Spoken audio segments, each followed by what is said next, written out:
everyone, I'm your host Neha and you're tuned into Durian Dreaming, the show that brings you extraordinary stories from seemingly ordinary experiences in Indonesia's fast-paced market.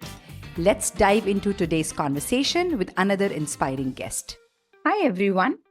Today on Durian Dreaming, we are excited to welcome someone who brings both passion and purpose to one of Indonesia's most iconic brands, Gustavo Hildenbrand, President Director of PT Frisian Flag Indonesia. He leads the company behind the Frisian Flag, you know from your morning coffee and childhood memories. Hailing from Brazil, Gustavo's journey spans continents, cultures, and companies, from managing brands in Latin America to steering one of Southeast Asia's biggest dairy businesses. He's all about nutrition, sustainability, and building brands with heart. Well, we'll dive into his global career, what it's like to lead a legacy brand in a fast-changing market like Indonesia, and what he's learned from Indonesia's love of milk. So without much ado, let's welcome our guest, Gustavo Hildenbrand. Hi, Gustavo. Welcome to our podcast. We are very excited to have you with us. Neha, no, thanks for inviting me. I am super excited to be here with you, with your audience, and hopefully we can share some thoughts, some of our learnings in the Durian Dreaming, right, podcast. So looking forward for our conversation. Thank you, Gustavo. So tell me something. With over 2 decades of experience across the globe, you've built a global career. So what's been the most exciting, surprising, or the unexpected lesson that you've learned across this career? Wow, that's a difficult question. To be honest, well, I think, first of all, I do think I was blessed and extremely lucky to have the chance to work in South America, Southeast Asia, and in Europe, right? So basically, covering more than half of the world on some key markets like Brazil itself, Latin America as well, then Thailand, Indonesia, France, UK, Ireland, back to Indonesia. So I think the most interesting thing on this journey is how we adapt and adopt things. I like these two words, right? Adapting to the local context, to how people work, how people operate, but also adopting new habits as you learn, as you evolve. I think that's what makes me feel excited about keep doing that. Yeah. Uh, I mean, that's quite an international ride, you know. Gustavo, most professionals, they wish they could take a career break. And the ones who do, people are jealous of those people. But you managed to take a good career break. So, what did the time away teach you that years in boardroom couldn't? yeah. Well, it was very funny. I mean, actually, it was never planned. I don't even consider this to be a career break. I would say I had a break between being between jobs as an employee of multinational companies, right? Because for my previous employer that I worked for almost 15 years, after that, indeed, a short break would be welcome. But I could not stop at all. I was actually working with some consultancy in some consultancy projects. I got two quite interesting, exciting projects as an advisor for private equity as well. That was super interesting. So I think the key learning there was there is still a lot of value and things you can do without having a Monday to Friday, let's say 8 to 6 p.m. job. Yeah. And you still can learn, you can share your experience. And I love that. I think that was great. But I miss the day-to-day. I miss my day-to-day, my routines and so on. And that's why I'm back. Oh, wow. So tell me something. If I'm not mistaken, you've lived in Indonesia before, right? And you Yes. returned back after what, close to 6 years hiatus? Yeah, exactly. Exactly 6 years after. Yeah. And 6 it years. changed a So, lot, I can tell you. oh, great. So what felt different? And what still felt like Indonesia that you remembered? Yeah. Let me start by, so maybe what changed, right? So what changed most, what I'm seeing is, so first of all, I do see a significant progress in terms of infrastructure, right? It might not be that visible for someone that has always been here because it's step by step. But if you leave and come back years after, you see. Now, a few examples here in Jakarta, for example, MRT, you have more urban parks, you have much more infrastructure around us, right? And I do see that also outside Jakarta. I think that's one, the infrastructure part. Then the other one that I think really changes, I do see a much bigger number of startups, local companies being much more successful, much more present, right, in several segments. That's also super exciting, and that's how it should be. The one thing that didn't change is absolutely that for me is what brings me back to Indonesia. For me, that is I keep saying that it doesn't get much better than that. Meaning, you cannot work in a better place. If you work for nutrition, you cannot work in a better place than Indonesia because of the role, the mission, the impact we can do. I absolutely love that. And the Indonesian culture is so much about community, right? And this community was there 100 years ago, is here today, will keep there for the next 100 years, I'm sure. And this part doesn't change, and I love it. Wow. You know, Gustavo, you've had the opportunity to lead teams across the globe in different capacities in different companies and very culturally diversified teams. How do you manage to build teams that not only deliver, see great results, but they enjoy being together? Yeah, you are absolutely right. So, to be honest, I think I was lucky to have great teams and great people doing that with me, right? I think the first one is, and the common point is, and I keep repeating this for many of my teams, you don't manage a big company with one or two people, you manage with a group of 20, 30 people, right? So I always imagine that, so not only my directors, but also even the teams below, they play a critical role to deliver on the strategy and also the culture, essentially, that how we want to do things. It's not what we are doing, it's how we are doing. So making clear, ensure that we have a backbone that's driving this. The culture aspect is, for me, a fundamental aspect on how to be successful and to drive teams to a common goal. Then on the what part, yes, having a common goal and simple, right? I don't like at all when it complicate too much, too many targets, too many KPIs and here and there. It has to be simple, right? We need to know what we are trying to achieve, and then I think my role and the role of my directors, my leaders in my team, is to something that I call over-communicate. So repeat the message, because we know that absorption is very limited when you speak to many people. So we keep repeating on our town halls and so on. That's how we create sense of belonging and sense of where we are on the journey that we have embarked together. So that works from my experience. Of course, there is still a lot that I think I can learn and evolve as well, but this recipe really works.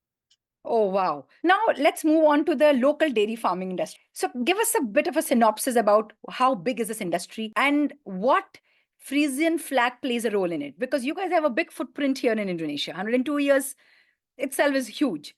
So what's next big move on your radar, and how big is this industry here? If we look at in the food and beverage, right? Let's talk about food and beverage. Dairy is definitely one. Dairy, I'm talking about dairy, right? So dairy in general, it's a big category here. So it's proper big because you have many mouths to feed, right, in Indonesia. So and the value added of the category is positive comparing to other categories that have lower value added, right? So in general, we're talking definitely about a top category between the top 10 in any baskets that you look on Nielsen or Kantar and so on. So it's big. Now, the interesting aspect of that is Indonesia also has one of the lowest per capita consumption of dairy in the world. I'll give you an example. Wow. Yeah, I think that's the more striking data. The per capita consumption of dairy in Indonesia is 16 kilo per individual per year. Okay, 16. Just to give one example, Thailand and Myanmar are more than double of that, are over 30.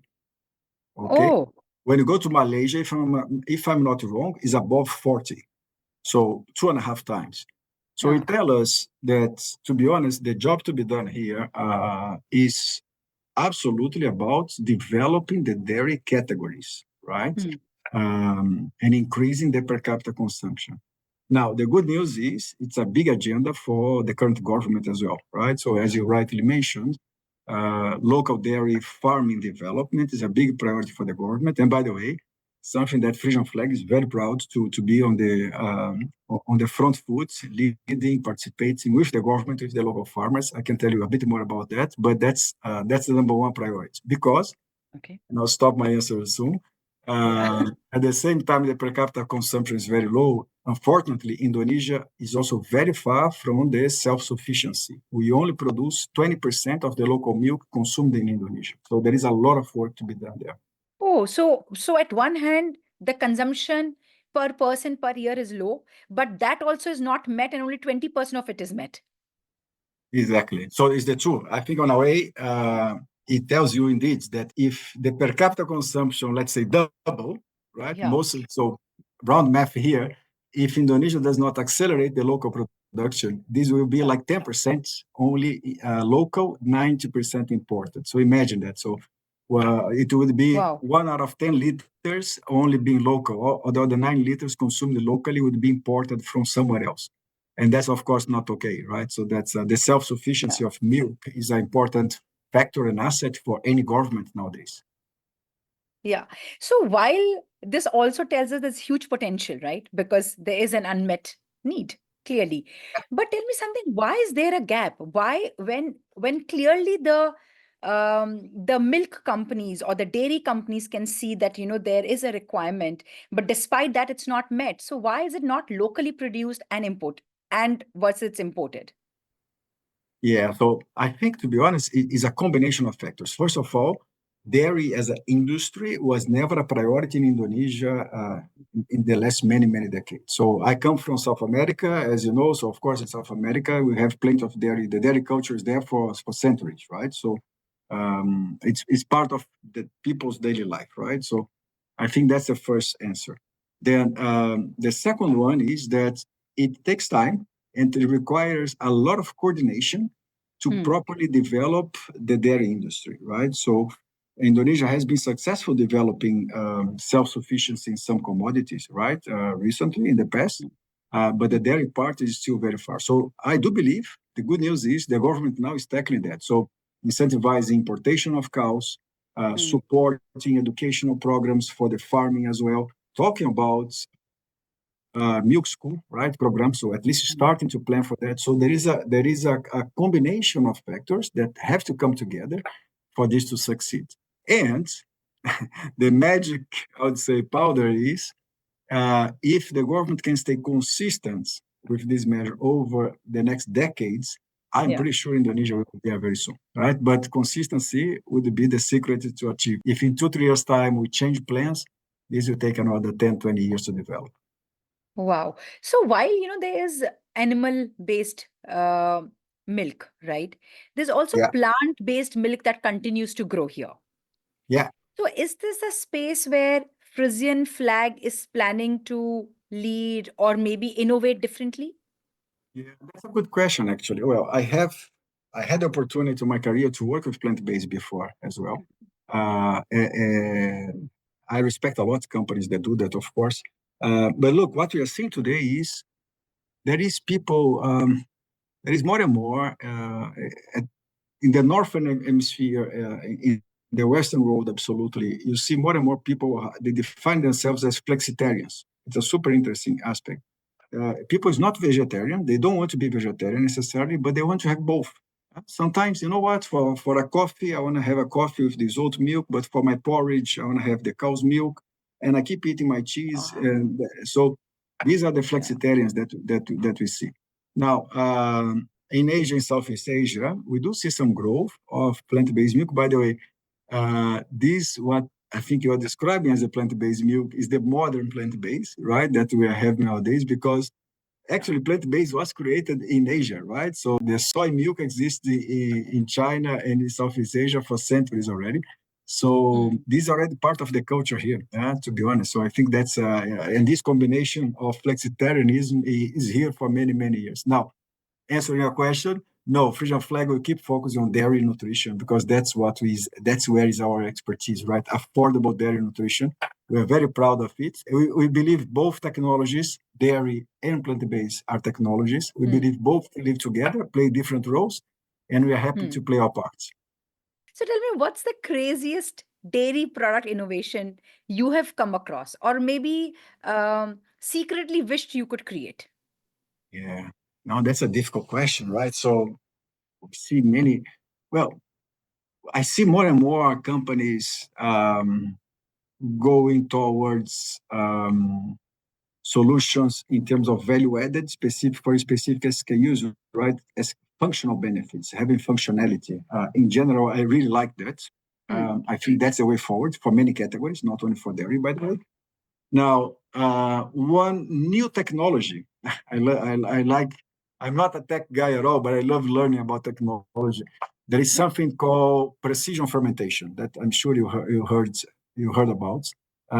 That is fascinating. So, on a way, scientists or companies today, not scientists, they pick a certain protein or a specific molecule of a protein, like casein, for example. They insert that in our organism, and through fermentation, at the end, they develop that in a tank. And at the end, you have casein, that, by the way, is something that comes from milk, that's highly needed to our bodies. Yes. So there are several brands nowadays working with precision fermentation. And then the interesting thing is they deliver a high level of nutrition. It's animal free. Okay. And it's absolutely, it's very sustainable as well, right, on a way, because it tackles many, I say, it tick the box of many sustainability elements. So the issue is still very small, it's very expensive, but it is a technology that I loved learning about it, and I keep interested about it. Just at the moment studying, and maybe who knows in the future working on it. Okay. So are there any companies in Indonesia which are actually already doing this? Not that I'm aware. As I told you, I just arrived 6 months ago. I'm not investigating. That's not something I am exploring now. But I do know in North America, some brands are making it quite big already. So yeah, and in Europe as well, right? So you have you have a bit of that happening already. So who knows? Soon you come to China, to Asia, very soon. Yeah, and you talked about this very sustainable ways of doing it, right? Yes. So tell me something, what's Frisian Flag doing to lead the way on eco-friendly packaging? Yeah, that's a good one. So actually we are doing a lot on that, right? So because any innovation that we do, innovation and renovation, right, that we do in our portfolio, we develop together with our suppliers. Packaging, normally it's supplied by another company. We are always prioritizing and embedding absolutely sustainable, friendly packaging. I think that's the first one. But allow me to expand a bit on the sustainability aspect, because I love the topic. We are also doing a lot, not alone, because I do believe sustainability should be shared and together with other players, right? Doesn't matter if competitors or not. But we're doing a lot on plastic recycling as well. Plastic is a big issue in Indonesia. Recycling is a big solution if done properly. So we just invested end of last year almost 22 billion rupiah in recycled pallets, right? So from plastic recycled pallets. So that was big one, few thousand, like 20,000 pallets or something like this. So quite a big investment for us. And the third one that we are very proud is our brand new factory that I'm sure you heard about in Cikarang, that's east of Jakarta. That's one of the, I would say it's a world-class facility we have, and that's designed to be absolutely eco-friendly. And we are on the journey very, very soon to be carbon neutral as well. So all these elements together, I would say definitely put Frisian Flag on the front foot, on the leadership role when it comes to sustainability in Indonesia. Wow, I mean, kudos to Frisian Flag. You guys are doing really great work in the sustainability space.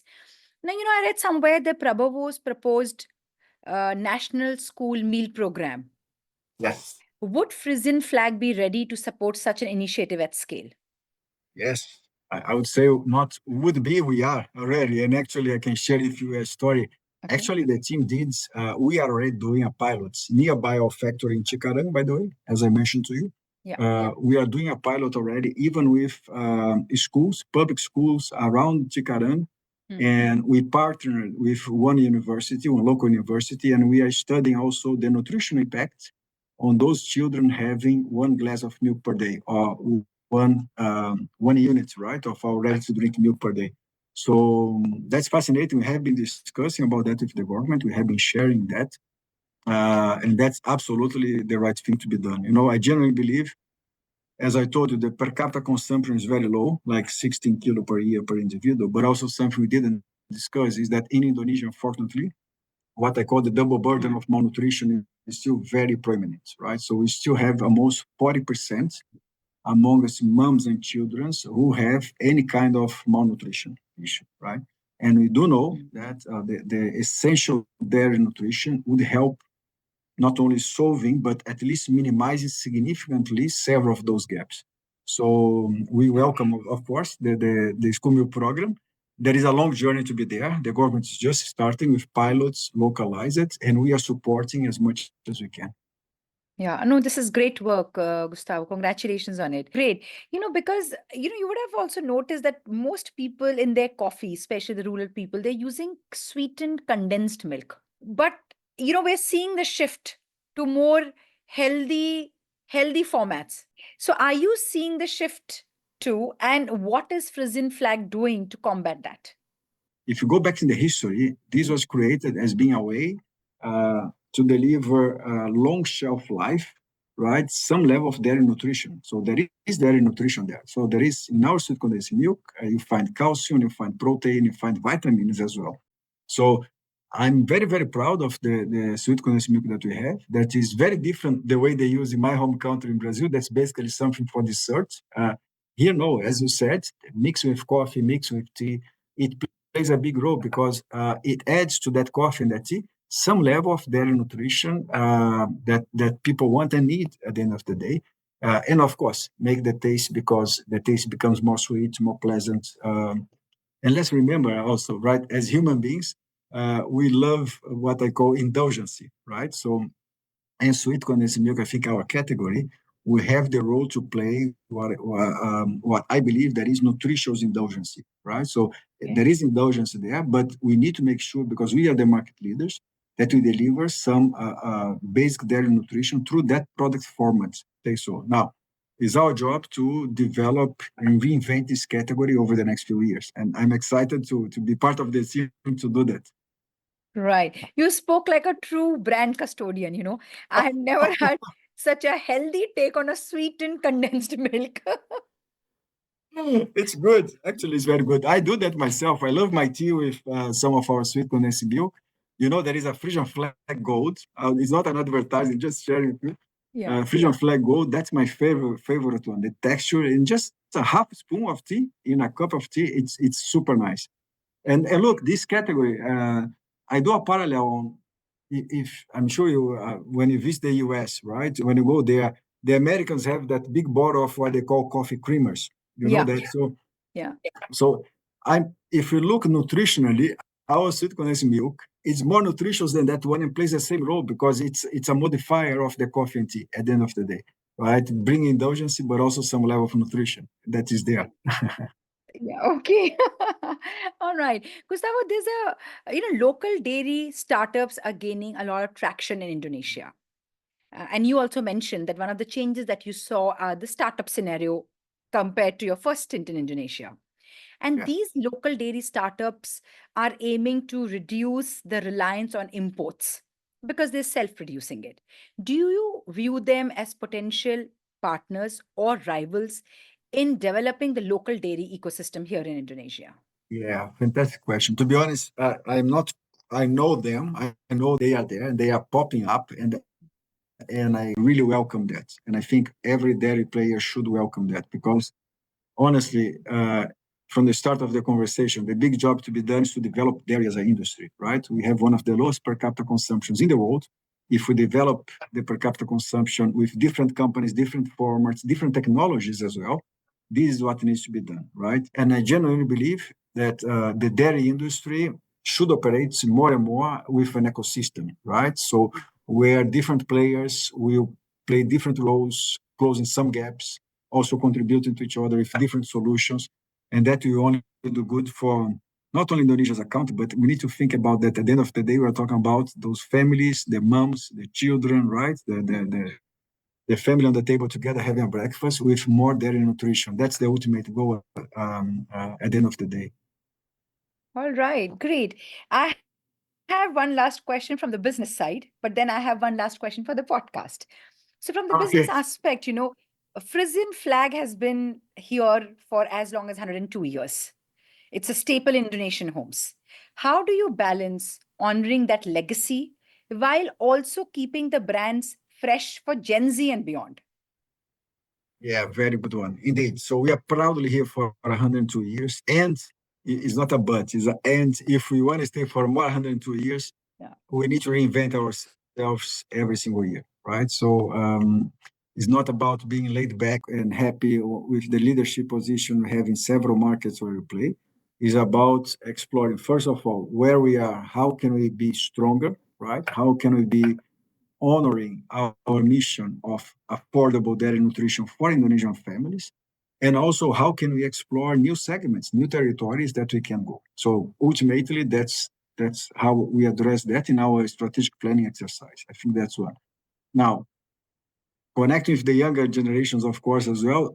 You asked me about the startups on the dairy side, but one other big change actually in the last 6 years, as I left Indonesia and returned, is the digital scenery, right? So the level of connectivity, the level of social media was already big, but now it's absolutely huge. And it evolved from social media to social commerce as well. So these aspects must be absolutely embedded in our brand strategy, in our channel strategy as well. If we don't succeed to do that, we are never achieving the younger generations and not even the older generations, because they are fully connected as well. So this combination of the strategic planning looking forward and the digital tech bone that we need to embed, I think this combination is very powerful to keep relevant for the next 100 years. Brilliant. Now, one last question, Gustavo. Because you've had the privilege of taking a break and then coming back to the corporate career. If you were to give advice to someone who's planning to take a break, besides, of course, doing the consulting gigs that you said you had done, what is one thing in the personal life one should focus on while taking a break so that they can come back re-energized to this corporate world? Yeah, it's very good one. I would say two things. One is take care of the health and take care of the family, right? Because I could take care of my health when I had this, not a break, but partially busy, right? So I could do a lot of fitness, a lot of exercise, taking care of myself, losing weight. That was very important for me. Sleeping better as well, it helps. And I could do simple things that I was never able to do before, like bringing my daughter to the school, right? And I think that's something she will remember, right? And I will remember too. She'll not remember in 30 years' time that her dad was executive here and there, but she'll remember that day that I brought her to school. So that was great. That's something I'm very proud that I had the chance to do, and I don't regret at all. Thank you so much, Gustavo. Thanks. I mean, it's been an awesome conversation, very insightful, very inspiring, and very engaging. Thanks once again. And I'm sure listeners would be very excited to plug in and hear this conversation. Thank you to be on the podcast. Thank you so much. Thank you so much, Neha. Thanks, to all the Durian Dreaming listeners as well. Hopefully, we can keep engaging in the social medias that we have. Take care, stay well. And that's a wrap for this episode of Durian Dreaming. I hope today's discussion sparked some new ideas for you. Don't forget to subscribe, share your thoughts, and stay tuned for more exciting stories. Until next time, keep dreaming big.